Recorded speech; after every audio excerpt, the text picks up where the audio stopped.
Good afternoon, and thank you for joining us today. My name is Christopher Coase, and I'm the Director of Locust, the National Coalition of Responsible Real Estate Developers and Investors, as well as Vice President for Real Estate Policy and External Affairs at Smart Growth America. Today's webinar is hosted by Locust in partnership with First and Main, which is a national coalition representing mid-sized cities and small towns. Today's webinar is focused on the newly created federal tax incentive opportunity zones. This program is one of the most substantial neighborhood revitalization plans to come out of DC in a very long time. And we believe, if properly utilized, will contribute to community revitalization and economic development efforts in America's lowest and distressed income communities across the country. Over the next hour, you will hear from experts on the front lines of creating and implementing the new Opportunity Zones legislation. We will discuss on this webinar the economic context for the program's various tax incentives, and how local government, states are taking advantage of it, and what you can do right now to leverage your own real estate projects in your towns to make Opportunity Zones and Opportunity Funds effective in your communities. We welcome your questions, and we'll address as many of them as possible at the end of the presentation. You can type your questions into the chat box on your screen, or you can tweet them to us at the handle on your screen. Today's presenters include Keenan Fickrey, Director of Research at the Economic Innovation Group, and Gary Heidel, who's the Chief Housing Investment Officer at Michigan State Housing Development Authority. First, we will hear from Keenan. Along with his colleagues at EIG, Keenan played a critical role in the creation of the Opportunity Zones program and is an installation in the final text of the Tax Cuts Jobs Act that was passed last December. With that, I would like to welcome Keenan, and thank you for joining us. Keenan? Okay, thank you. Am I off mute? You are ready to go. Okay, excellent. Okay, thanks everyone for joining today, and a special thanks to Chris and the team for inviting us to be part of this webinar.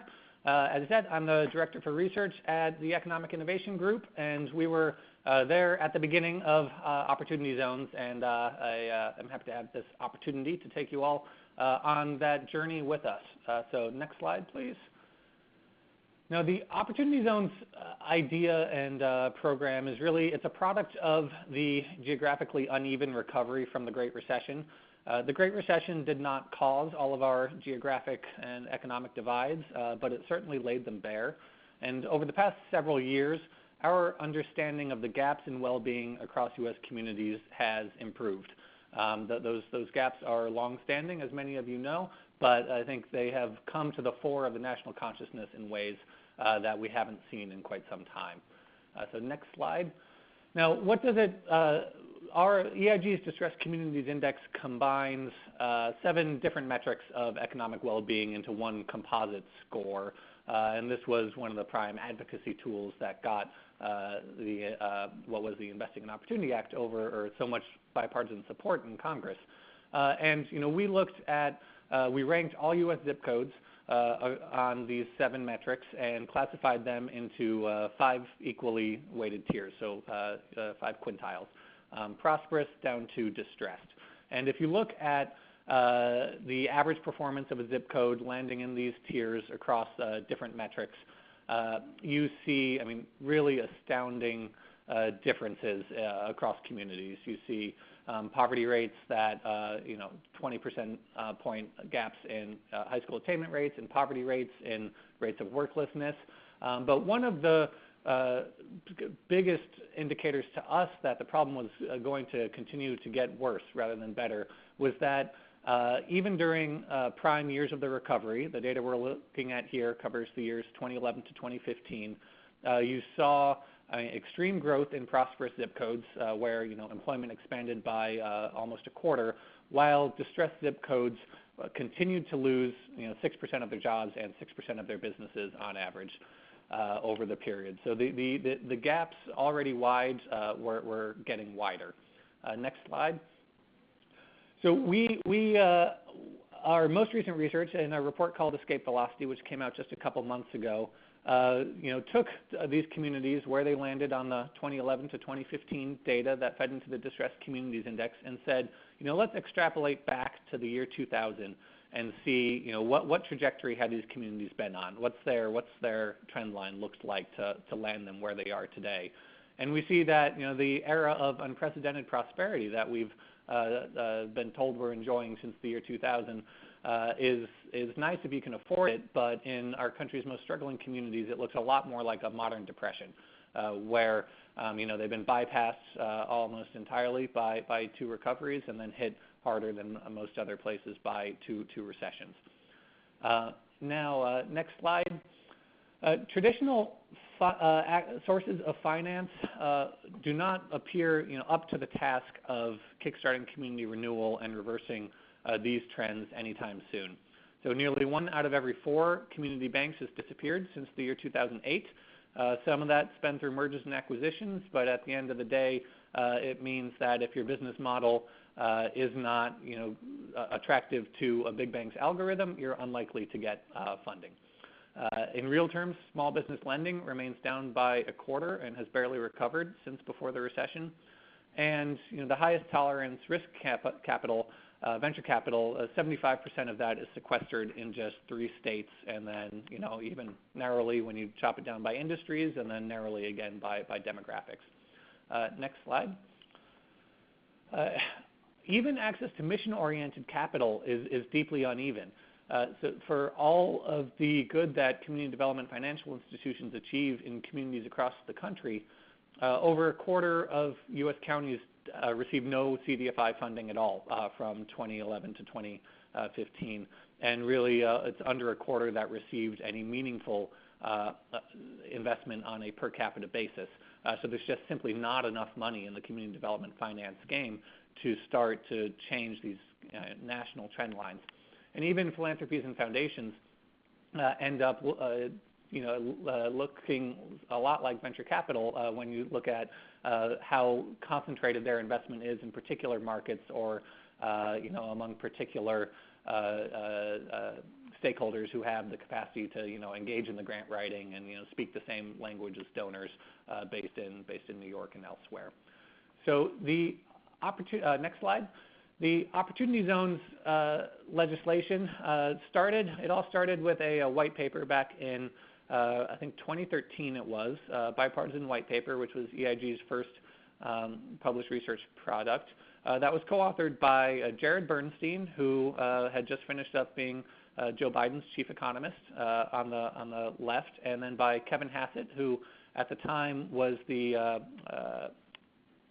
economics chair for the American Enterprise Institute, now is, of course, President Trump's chair of Council of Economic Advisors. And they ended up, I think, recognizing the need for a new federal program to unlock private capital to facilitate economic growth in distressed communities. And that we've had experiments like this before in federal policymaking.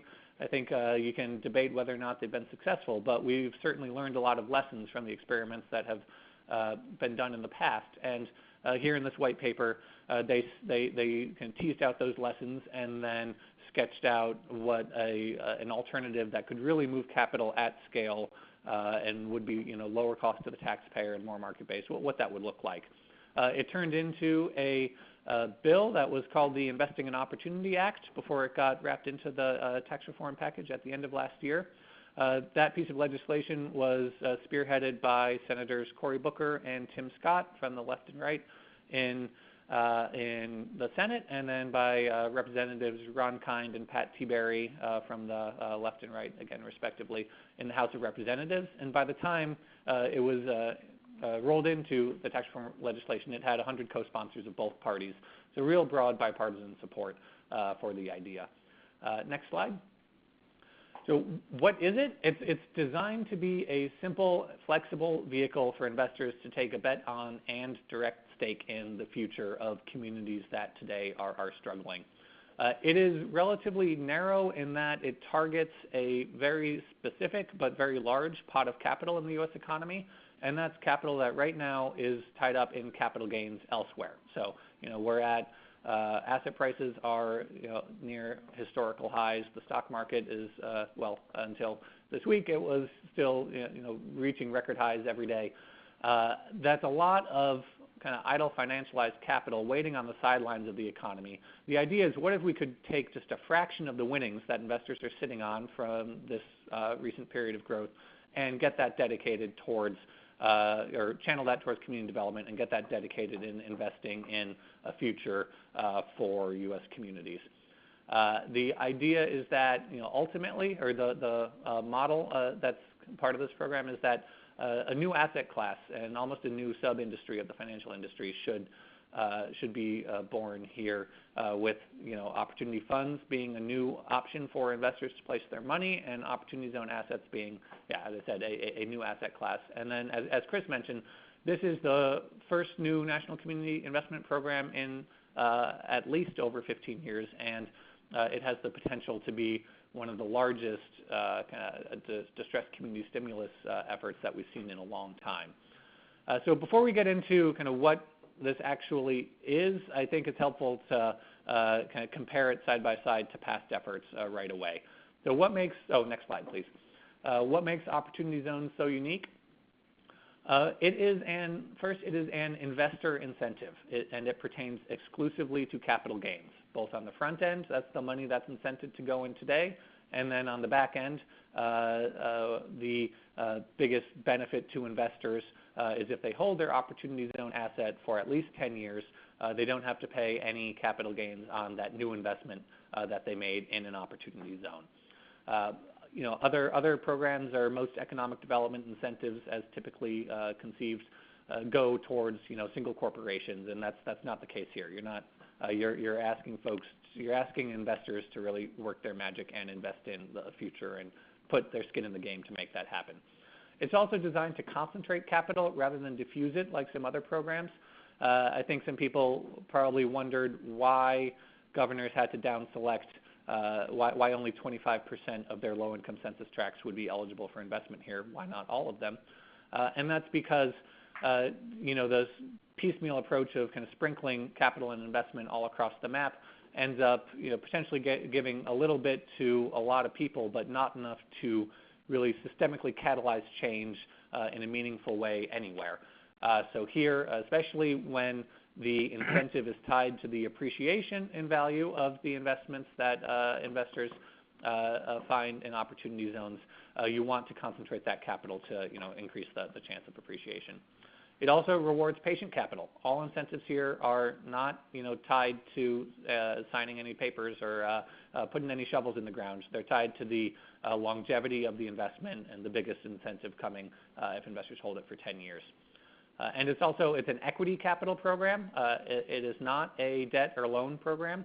That means that some businesses might not want to offer equity stakes to investors, even if they're in Opportunity Zones.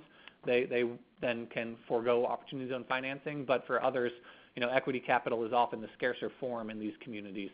So this should be an important boost in the access to capital landscape. There's no upfront subsidy here. It does not pick winners. And it can move at the speed of the market. So we're all kind of in a holding pattern right now while Treasury writes a lot of the key rules and regulations that are necessary to have in place before the market ramps up. But once the rules of the game are set, there are no applications and no approvals for investments like you got with the New Markets Tax Credit. Really, it can move at the speed of normal transactions and deal making and investments. And that's new and really important. It's also designed for startups in mind.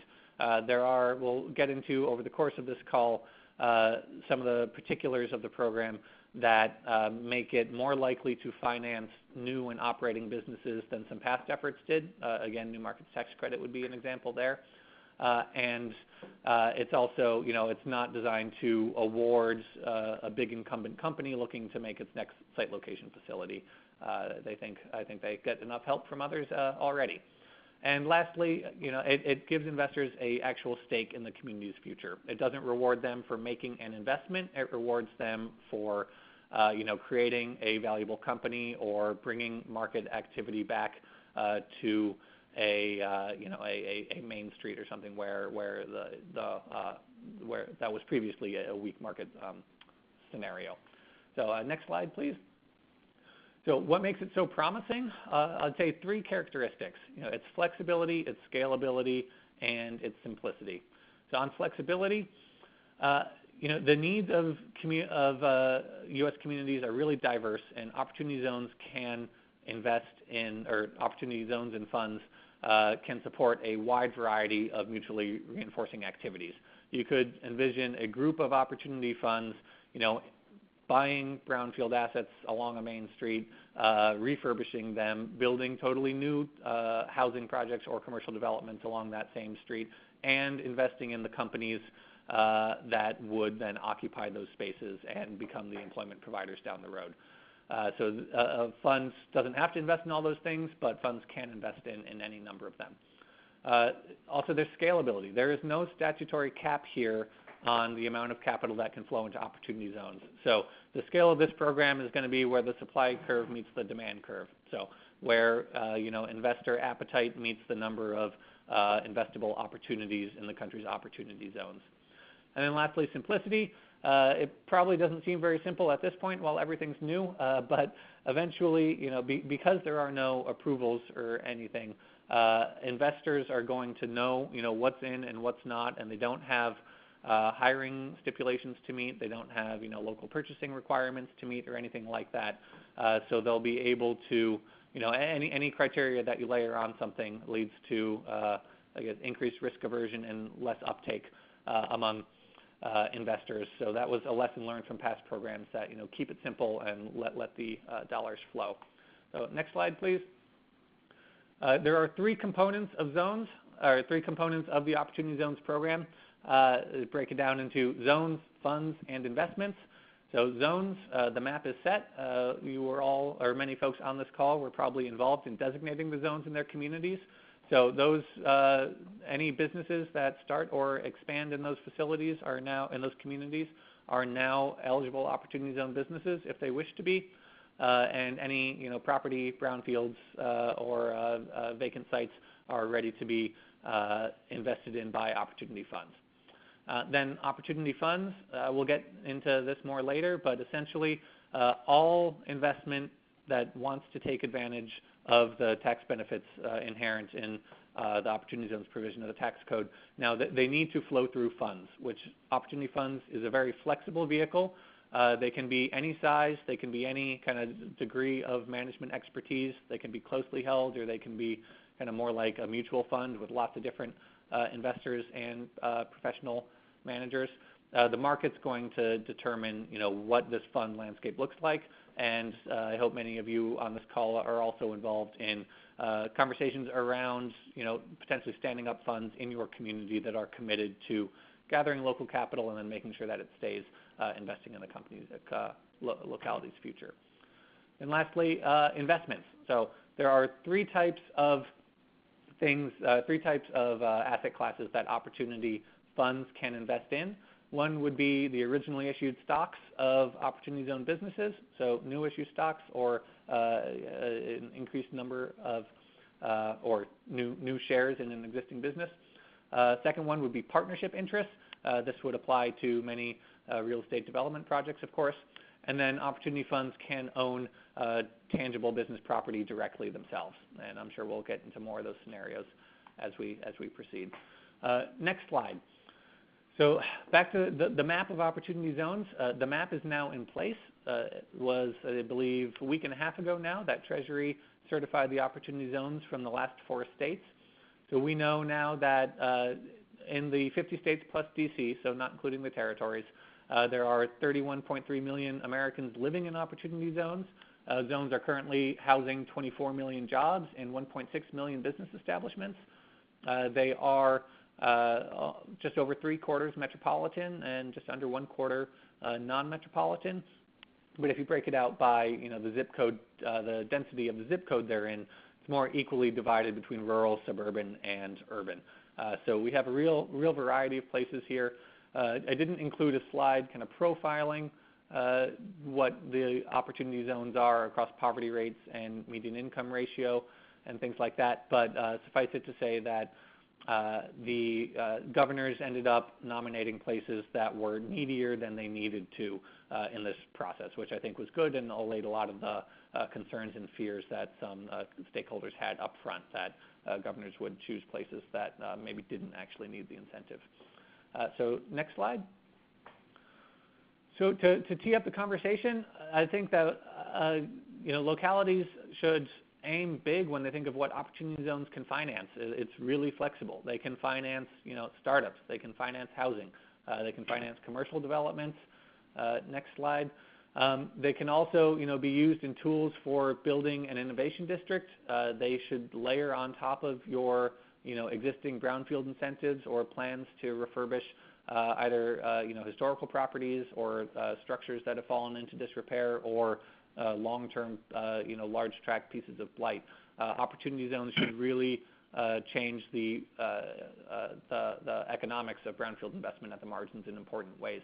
And even I think several communities, especially out west, are figuring out how they can use opportunity zone financing to invest in energy assets and set up solar farms and things like that. So it's a real exciting gamut of activity that can be financed here, and it's I will hand it back over to, I'm not sure, Gary or Chris next to tell us about how it's shaping up in particular localities. Thank you, Keenan. I think what we all heard was a great overview of the program and some of the things that we could see happening on the ground. But of course, as part of this discussion, is going to require state, local governments, as well as the private sector working hand in hand. And so I'm really excited to have a friend and really a thought leader in this space, Gary Heidel, Chief Housing Investment Officer of the Michigan State Housing Development, to really talk about how the state of Michigan is approaching this as potentially as a best practice, or provide some of the local elected officials and local governments some ideas on how they should proceed. So with that, I'll turn it over to Gary. Gary? Thank you, Christopher. Well, first I have to say that it was a surprise when the opportunity zone showed up in the federal legislation. We weren't sure, we knew that was going to happen, but it was a very welcome surprise. And ever since it happened, we have been running, as our governor often says, dog ears to keep on top of everything. One thing I want to note is the initial work was a collaboration between MSHDA, the Michigan State Housing Development Authority, and the MEDC, which is the Michigan Economic Development Corporation. We're two independent type agencies who have worked together for a very long time in doing a lot of economic development, including community development and housing. I want to talk a little bit about how we went about identifying zones, because it helps to show the base we started from. What we did is we got some key researchers from both Michigan and MEDC to come together and literally did work 24/7 to come up with our zones. Initially, the governor had told us he did not want to apply for an extension. He wanted to apply later in March, and so that's what identified our workflow. What we did is, much like the data that EIG had come up with, we had come up with 12 economic variables, some of the same, some different ones, and came up with our 288 zones that we were going to eventually nominate. One of the things we did before recommending these to the governor, which was a very important piece for us, was to contact some of our major metro area collaborations, which would include local governments, it would include the business analysts, and it would include what we call collaborative development corporations that are throughout Michigan, and asked them and gave them an idea of what we were recommending and asked for their input. Part of that input was to give us an idea of potential projects. Now, obviously, at this time, they didn't know what eligibility would be, but these are really strong economic development professionals, and they had some ideas of some things that shovel-ready or something they were working on.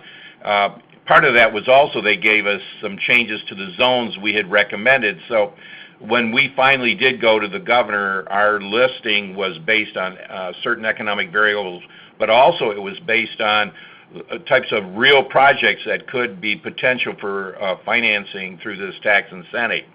The governor did make some changes. He wanted to see a little more regional distribution. So one of the things we did was to make sure there was a zone in every county, and a zone for the governor's Rising Tide initiative, which is really targeted to small communities that are having economic distress.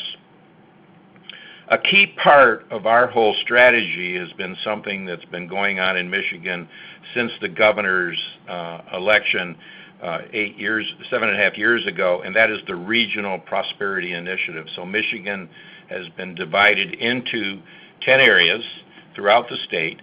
They kind of correspond with regional planning agencies, but not quite.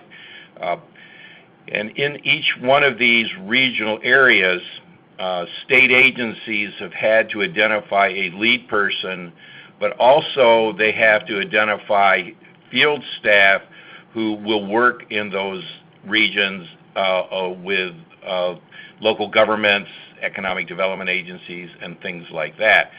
As part of the Regional Prosperity Initiative, the governor has identified 8 or 9 agencies that he especially wants to work together. He sees them as the key to economic development and local government stabilization. And so besides MSHDA and MEDC, those other agencies include the Department of Transportation, the Department of Natural Resources, the Department of Environmental Quality, the Department of Agriculture and Rural Development, the Talent Investment Agency, the State Land Bank, and the Department of Treasury.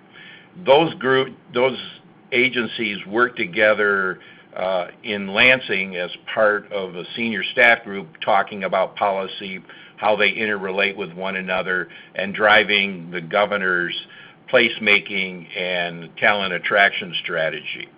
The other thing that they do is they work extremely closely with local governments in financing projects. They work closely with the collaborative development corporations. So we already had, by the time opportunity zones came along, a very strong network of local cooperation and an idea of where the projects will go. And that was a big part of what we do in Michigan. We bring that regional team, the state regional teams together on an annual basis so that we can talk to them, we can talk about their efforts, see the kinds of projects they're working on, and it's kind of things that we might want to finance in the future. So you can imagine what it meant for us when we saw a new source of incentive come along and what that could mean in terms of us financing projects. One of the things we've done with that regional network is that we have MEDC and MSHDA have hosted our own webinar. It was last week.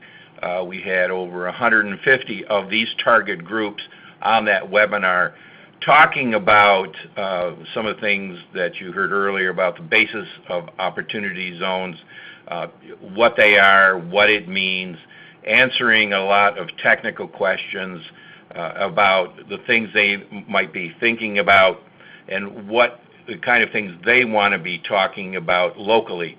We've really encouraged even a higher level of collaboration locally within those 10 regions. One of the things I've done is I have sat down and talked with the MEDC Community Action Team about the kinds of connections we need to make around community development and placemaking. I've talked to the MEDC Business Manager Team about the connections we need to make around business development and industrial development. We'll be talking to the collaborative development corporations, private sector economic development groups, about the role they have to play in looking at projects and what they can do with the MEDC in terms of looking at potential projects. And then bringing in the local governments. Some of our local governments are fairly good at this kind of business. When you look at some of the activities that have been going on in Detroit and Grand Rapids, Kalamazoo, Lansing, even Flint and Muskegon, they have really organized around this regional system. So you have regional business teams, you have regional community development teams, and they have a really solid connection of what's going to be happening in their communities, and they know the project. So we feel pretty well prepared that once Treasury defines what the guidance on creating of opportunity funds in terms of self-certification, that we will be prepared in order to work with a lot of those funds. One of the things we started to do, as a matter of fact, we have a meeting this afternoon, is we have our senior, we call it META group. META, frankly, stands for metamorphosis, kind of a strange name for a government group, but they've evolved over time to become those 9 agencies that work very closely together and then implement different policy changes through their field teams. MISTA will take to its board on this Wednesday, tomorrow, changes in our qualified allocation plan for low-income housing tax credits, and we will provide points for any investment in an opportunity zone. I've also had conversations with the Department of Natural Resources. They would like to see if there's some opportunity around some new initiative they've been developing around the kinds of businesses you see in natural areas. And the MEDC, in a meeting with them, they'll be looking at their programs and how they can work together with potential investments from opportunity zones as part of what they can do. So those are some of the policy changes. We're very early in the process. We've heard about what a lot of other states are doing. In an earlier conversation with Christopher, he had some ideas about incentivizing different kinds of funds. We're very, very open to that right now. This is, in our view, so new that you just have no idea how creative this is going to be going to the future.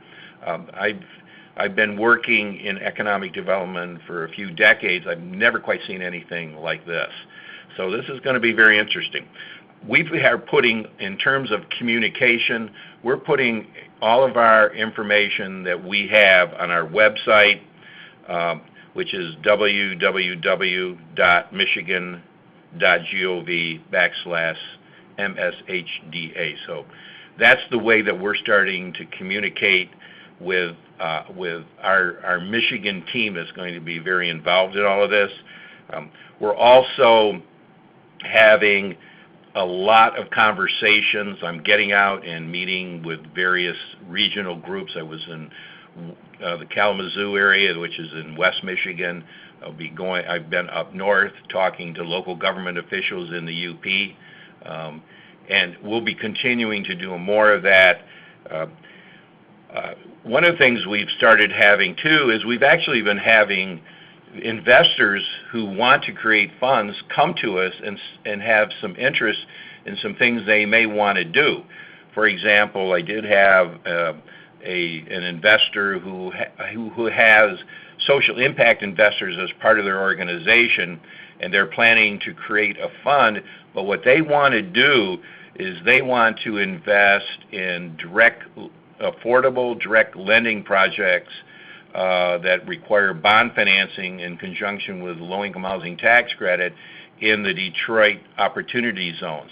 And they're actually going to be in Detroit, I believe, this week to really start scoping out potential projects that they can be a part of. So I think when you saw some of the comments earlier about, especially as it relates to affordable housing, you really got to get moving. That's very true. They sat down and talked with us. They've asked us about potential deals. They've talked to us about potential sites. And so that's one thing that we've seen happening there. I had another conversation with someone who wants to create a fund, and was more about they were looking at some potential municipal bond financing in conjunction with an opportunity fund to do small business startups. They haven't quite defined exactly what types of small businesses yet, but they're very excited about that. I had a conversation just late last week also with the head of the Small Business Association in Michigan, and they're very interested in thinking about some kind of state tools that we could develop that might help to really encourage financing too. So that's just starting to happen for us. One thing, obviously, what we're responding to is that our governor is only 6 months on his term, so full-scale implementation of opportunity zones will probably happen in the next administration, but we're setting the base right now. I think as we look at everything, one area we're really challenged by, and talked a little bit earlier about this with Christopher, is the ability for us to connect with funds. Allowing them to be self-certified means there's not going to be much of a list at Treasury that says, oh yeah, here are all the funds, do what you want to do. They're going to happen, and we may not know about them. So we're looking at different kinds of ways to connect with people who want to create funds and work. One of the things we're talking about is we're going to request that the governor make an announcement that Michigan is open for business. If you're interested in working with state government in conjunction with your opportunity fund, then there's a form on the MISHDA website. Please fill it out and send it in.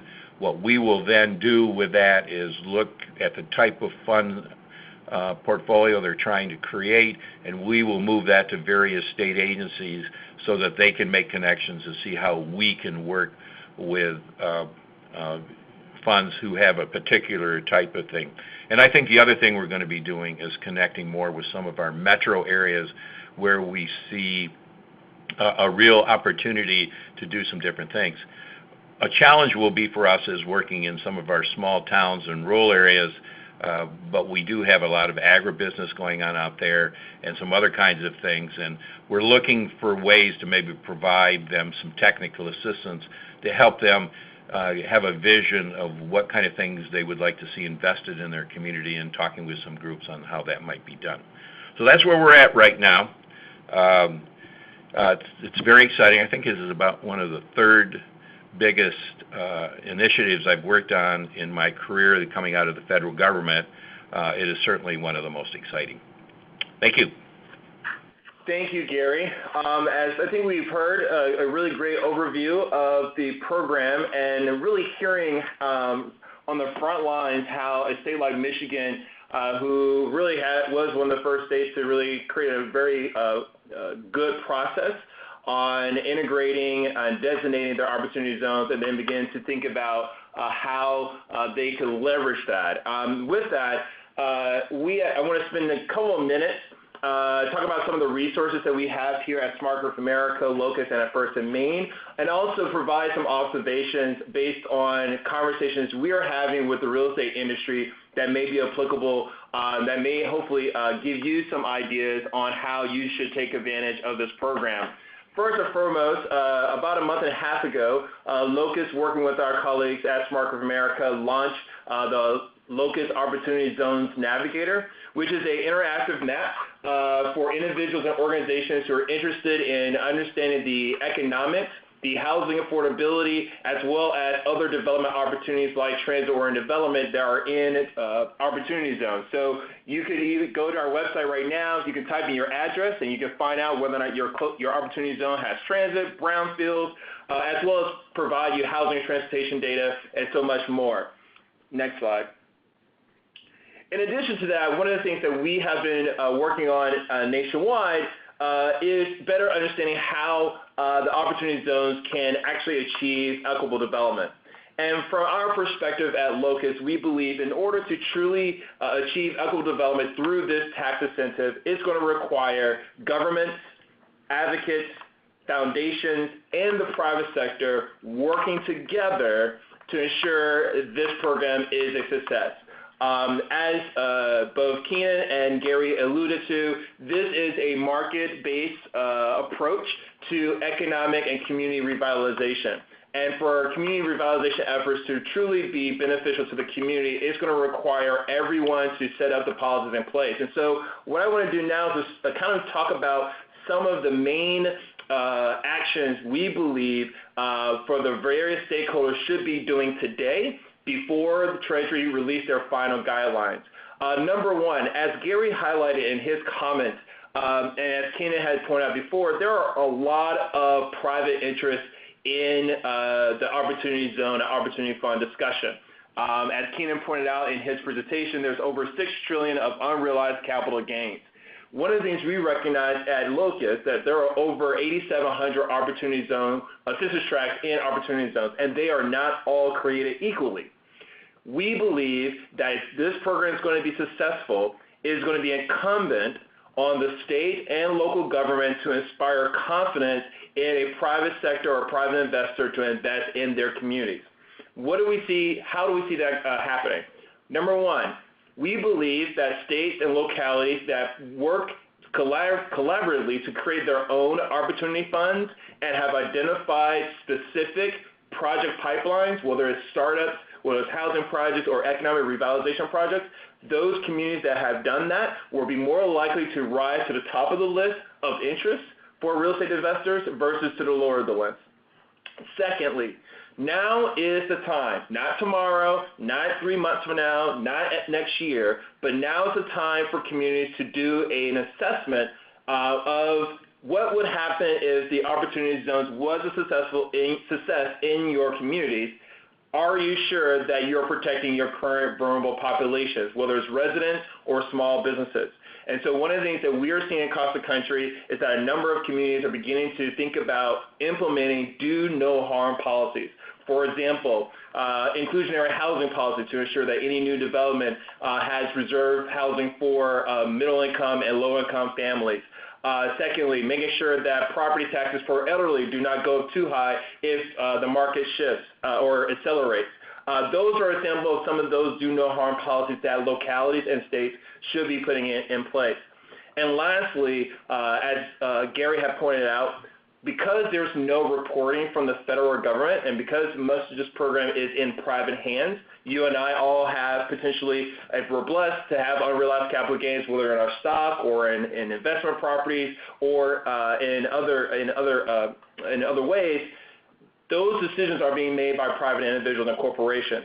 However, the government has the ability to either A, ensure that those investments are done in a way that, hey, using your local entitlement process or your zoning code to incentivize equitable development outcomes, or two, remember, in order to create an opportunity fund, it only has to be a corporation. Some states, some localities may think about how to incentivize equitable opportunity funds to be formed in their states, which allows them to not only track, but also give additional tax incentives for individuals who create corporations or opportunity funds in their state to do it the right way. When it comes to advocates, of course, not only advocating for mission-driven equitable development is an activity that we see, but also there's nothing stopping housing advocates or entrepreneur organizations for sponsoring their own fund. For example, one of the things we're learning is that right now a lot of housing advocates and startup incubator spaces have project pipelines. They know the local residents, they know the policies, they have projects. Compiling those projects are one sure way to attract investment. When it comes to foundations, one of the things we see here is a great opportunity for the foundation world, philanthropic world, to really take a leadership role. Just recently, Kresge and Rockefeller together submitted an LOI to encourage fund managers who are interested in creating opportunity funds, particularly those that are equitable development based, to submit concepts to them that they would be willing to potentially pledge $25 million to support those funds. In addition to that, one of the things if you're a government or an advocate reaching out to those foundations, they have fund managers on staff, particularly operating their PRI dollars. Foundations can play a huge role in shaping the Opportunity Zone discussion on the ground.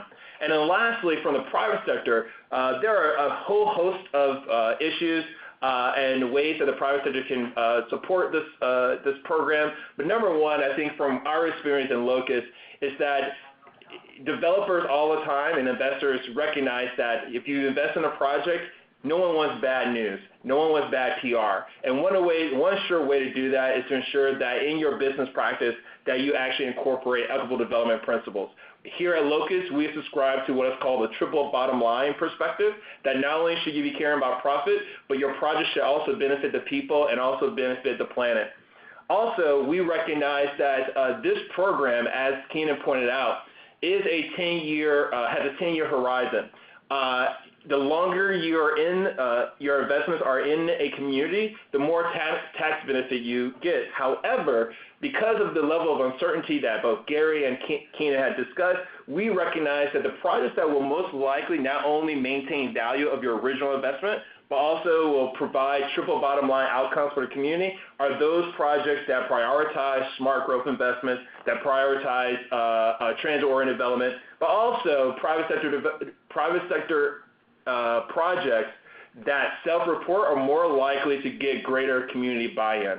So those are examples of some of the things that we believe that stakeholders in the government, advocate, philanthropy, and private sector should be doing now to ensure that this program is a success. Next slide. Now, one of the things I want to do here is we have a couple of examples that we're seeing across the country where opportunity zones, particularly the opportunity fund portion, are impacting projects today. In the Northeast, we are seeing opportunity funds being created to purchase land around transit-oriented development sites to promote mixed-use development. In this particular example, the fund actually purchased the land and entered into a joint venture partnership with a real estate developer as part of their project profile. Next slide. We're seeing it in other places across the country where a real estate developer actually has land. However, they have traditionally they wanted to do a affordable housing project. But what they've decided to do is instead of, in addition to going through and applying for a low-income housing tax credit, they're engaging with that investor to say, instead of just using your normal capital dollars to purchase your LIHTC credits, but to use your unrealized capital gains dollars in addition to your capital dollars, and then that allows the investor of the LIHTC credit to not only get the benefit of the tax credit, but also get the benefit of the Opportunity Fund tax incentive as well. Next slide. Also, we're having conversations with developers who are recognizing that as a key issue, not only is housing a critical issue in a lot of revitalization conversations, but also small business retention. And one of the options that we see, or scenarios that we see coming out of the ground potentially, is the fact that as communities revitalize their main streets or their corridors, it's oftentimes hard to keep mom and pop stores that have been in those communities for years. One strategy that we're seeing is that developers working with those small mom and pop stores would say, look, we're going to redevelop this building, we're going to provide additional capacity, additional density. However, oftentimes the developer cannot get the commercial space underwritten by the bank because the small business is not credit worthy. Well, the example that one of the projects that we're working on right now is potentially where the developer, in exchange of getting equity in the small business, is able to reduce the lease payments for that small business, so that small business could then also move into that space, and then two, use the fund in itself as a backstop in case that business does fail. So these are just three examples of how people are beginning to think about how can they use the Opportunity Zones program on small businesses, protecting affordable housing, promoting affordable housing, as well as with transit-oriented development projects. Next slide. I think at the end of the day, there are probably 5 key things that people need to remember. Number one, if you're a locality or at the state level, now is the time to make sure you have a task force that's working day in, day out to align state and local incentives and processes so that when the private sector is looking for an opportunity zone project, they have a one-stop shop. Number 2, states have the ability to incentivize the formation of equitable opportunity funds. As I said before, as it was stated before, opportunity funds are just a simple private corporation. states have the power to incentivize that, hey, we want you to create your opportunity fund in my state, and then by doing so, we can waive the application fee. We can potentially provide you an additional tax benefit. By doing so, it allows the state to not only track who is creating opportunity funds, but also to help shape the marketplace of opportunity funds activities in your state. Number three, and I cannot stress this enough, as it was stated before, this is a patient program. However, it does have some key elements. Number one, there are three main tax incentives. If a developer or an investor invests in an opportunity fund into an opportunity zone, if they keep those dollars there for 5 years, they get a tax incentive at 10% reduction on their unrealized capital gains. If they keep it there for 7 years, that goes up to 15% reduction on their initial investment. If they keep those dollars there for at least 10 years, they get that 15% and capital exemption on all taxes on any appreciation on that initial investment.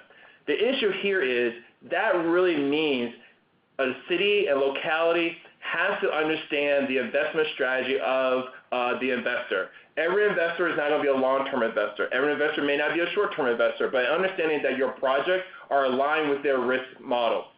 Number four, if you have not done so now, do it. You have to put an attainable housing strategy in place. Too often, we have seen community revitalization efforts where localities did not ensure that affordable housing was the number one priority. Trust me, if your community revitalizes and you haven't had affordable housing policy in place, it's going to be more expensive, costly to put it in place later on. And last but not least, I think one of the things we've heard today is that this project is going to allow 1,000 flowers to bloom. There are going to be different approaches. There's going to be a different good and bad project. One of the things I would suggest both to the public sector and to the private sector is to ensure that you prioritize projects that are shovel-ready, that are simple, and that are easily reportable and assessed. So with that, we'll take, if you're interested in learning more about how you as a locality or a private sector can take advantage of the Opportunity Zone program, please feel free to reach out to Locust. We recently formed an advisory group, which includes lawyers, tax accountants, and policy experts across the country to answer your questions or potentially provide consulting services. And now with that, we will close out with the remaining time for questions.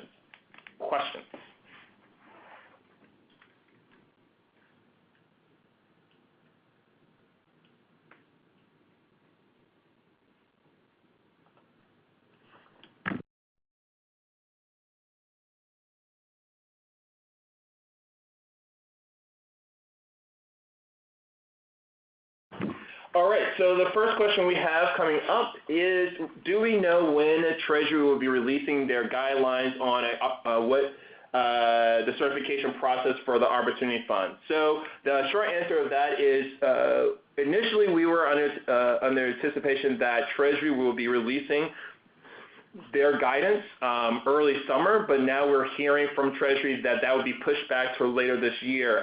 Keenan, do you have anything additional to add to that? I've mostly heard the same, but that the self-certification form could still come this summer, but there will be a whole second tranche of kind of the real details around how a fund needs to manage its investment portfolio and a lot of technical questions later in the year. So we might get I'd say expect kind of a slow trickle of information. Thank you. The next question is, how can eds and meds participate in this conversation or in the particular program? In my slide regarding the attainable housing, the strategy really could go in a couple of different ways. Number one, as we recognize that one way to achieve workforce housing, in this particular model, the city potentially could create, or a locality could potentially create a city-owned or city-controlled opportunity fund, and then work with universities as well as their major employers who may have unrealized capital gains. Those dollars could be transferred to the fund dedicated to creating new housing opportunities for their employees. That's just one example, particularly on the housing side. Another example for our universities specifically, oftentimes universities have a project pipeline of new ideas or business models that are coming out through their grad students or even their own research or entrepreneur or incubator spaces. And those are the actual, as Keenan pointed out, are the ideal type investments that would fit this model. So from a project pipeline development, the university should be thinking about how it can identify those projects amongst their research centers or amongst their students. And then lastly, if in terms of the housing space, universities, eds, hospitals could also be thinking about how they can leverage their existing unrealized capital gains to help support workforce housing locally.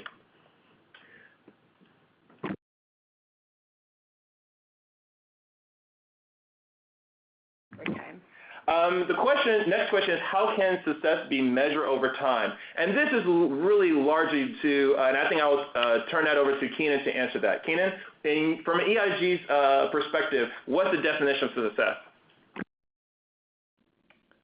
That's a great question. From our perspective, I think it's going to be seeing those the job and establishment numbers on the slides that we showed, or the opportunities on the slide that I showed, increasing over time, especially the number of businesses in these zones. But then also, whether if zones no longer qualify, that'll be the best measure down the road if the people living in them have benefited from the new growth that comes in, because the eligibility of a zone is based on the people living there, not the economic activity within them. So that's I'd say we should look out for the opportunity zone graduation rate really to see how successful it's been over time. Thank you, Keenan. Next question is this program geared towards project-specific or portfolio-specific investments? And I think I will just take this one. It's actually both. In many cases, you will have a situation where there's a specific project where the Opportunity Fund can invest directly in. But I think one of the beautiful parts, and as Keenan pointed out, because it's a long-term patient capital, this could also provide a portfolio basis where the fund can not only invest in a business, but also can invest in projects as well. It really would be dependent upon the investor and the sophistication of the individuals who are working on that. Next question.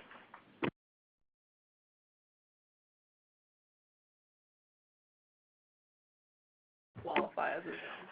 So Keenan, there was a question regarding the longevity of this program, and can communities apply to be in an opportunity zone if they have not been designated? So I'll turn that over to you. Okay, so no, the window is closed unless Congress, a couple years down the road in the future decides to renew the program. But as it is and as written now in statute, the designation, so zone designations expire in 2028, so 10 years from when they were designated, which was this summer. And that is really, that's the point at which an investment enters a zone. The zone needs to be qualified. But the portfolio of Opportunity Zone assets that funds hold will outlive zone designation. So you can still buy Opportunity Zone property in 2027, hold that because it was qualified at the time of purchase, hold that until 2037 or beyond, and even though the zone isn't still an opportunity zone, the asset is still qualified opportunity zone property, so that would still be tax exempt at the time of sale way down the road. Thank you. Next question we have is, what can we be sure that public transit is coordinated? So I think in this question, Gary, is there, in your work right now in Michigan, how is public transit, and particularly as you guys focus on creating walkable communities, how are you guys coordinating your efforts at the state level? We're not really doing it at all yet. Like I said, one of the meetings I have today is with the Department of Transportation. We've had 2 conversations with our Meta group, of which they're a part of, but it hasn't come up. Right now, we just had a huge funding increase from the legislature for transportation projects, so it's something we have to now bring together to see how it works. Great, and I think that really goes to the heart of the question. Now is the time for all agencies, housing, economic development, and transit to be working together. In the example I pointed out before, in addition to the opportunity funds potentially investing in property around transit, you have to also think about there could be potentially new businesses that could operate transit or provide design, build, and operations for a transit agency. The way this program is designed, it provides a level of flexibility that we haven't seen before, and I think there will be a lot more ideas and concepts about how the funds can support public transportation on the ground. Now, we have reached time, and based on the level of questions that are still coming in, we will definitely be filling these questions as part of the FAQ that will be coming out later this week. If you have additional questions, please feel free to tweet us at Locust Developers or give me a shout at my email address, which is ccodes@locustdevelopers.org. At this time, I just want to thank Keenan and Gary for their participation on this webinar. And if people have additional questions or would like to have access to the webinar, it will be placed on our website. And again, email me directly if you have additional questions. So with that being said, thank you for participating, and we'll be in touch soon once the guidance comes out from Treasury to provide basically a deeper dive on the legality and accounting efforts to support the creation of opportunity funds on the ground. Until then, have a great day.